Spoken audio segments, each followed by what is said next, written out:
Good morning and happy Sabbath, everyone. We'll be reading from our book, Strength for the Day, and our lesson this morning is entitled, I Still Matter. He will renew your life and sustain you in your old age. Ruth 4, verse 15.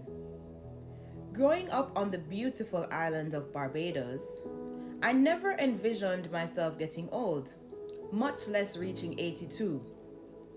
I thought I would always be young and energetic, so I did not plan for old age. Now, here I am. Unexpectedly, old age knocked on my door, and before I could respond, it walked in, took up permanent residence, and refused to leave. It has caused me to slow down and left me unable to do the things I once enjoyed. However, I try not to let it ruin my life. I have learned that the more involved I am in helping others, the less time I have to think about myself. This past Easter, God gave me the idea to call some of my retired friends and former colleagues to let them know I was thinking of them and to tell them that even in their senior years, they still mattered. Some had downsized and moved away to be nearer to families. They too are experiencing a decline in being able to do the things they once enjoyed.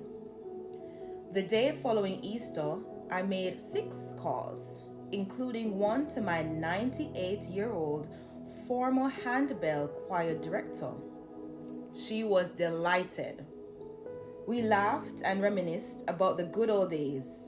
And before we parted, she said, "Thank you for thinking of me and calling. It made me feel special."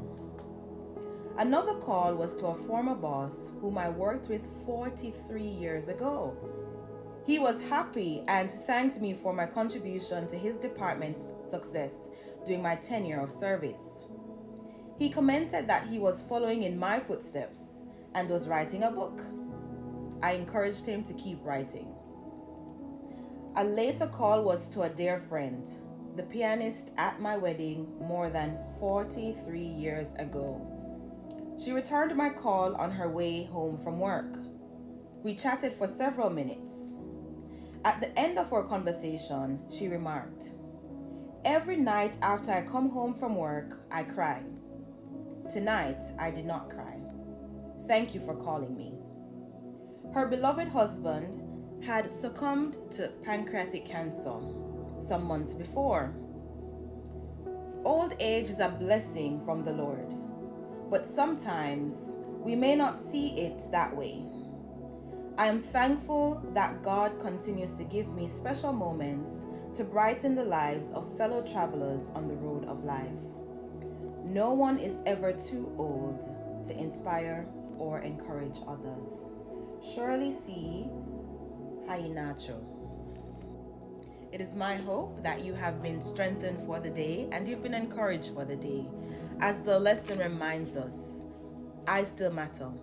No matter what age you are, wherever you are on the spectrum, whether you are younger, in the middle, or older, you still matter. As we progress in the aging process, it can get lonely. And as Sister Shirley reminds us, we have to exert our energy into others.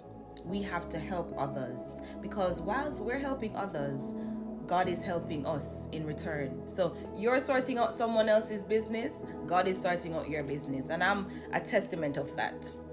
When you channel your energy elsewhere, doing good for others, trust me, God is sorting out your business in the background. You can also learn from this lesson that we have to plan for old age. Given that life is spared and God allows us that opportunity, let's start planning. If you haven't started planning yet, start today. It's a good time to start planning for old age and putting God in the center. He will give you the spirit of discernment to do the necessary things that you need to wherever you are in your journey.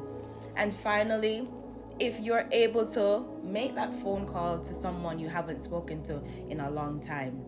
It makes a difference. Sister Shirley here, she called everybody, and you see the impact that it made on the persons that she called. So let's, pick the phone up, call someone you haven't spoken to in a long time, send a message. Maybe you're not good at phone calls. Send a text message, a WhatsApp message, something just to brighten someone's day. I hope that you've learned something, and thank you for tuning in. Have a wonderful day. Enjoy the Sabbath, and thanks for being here.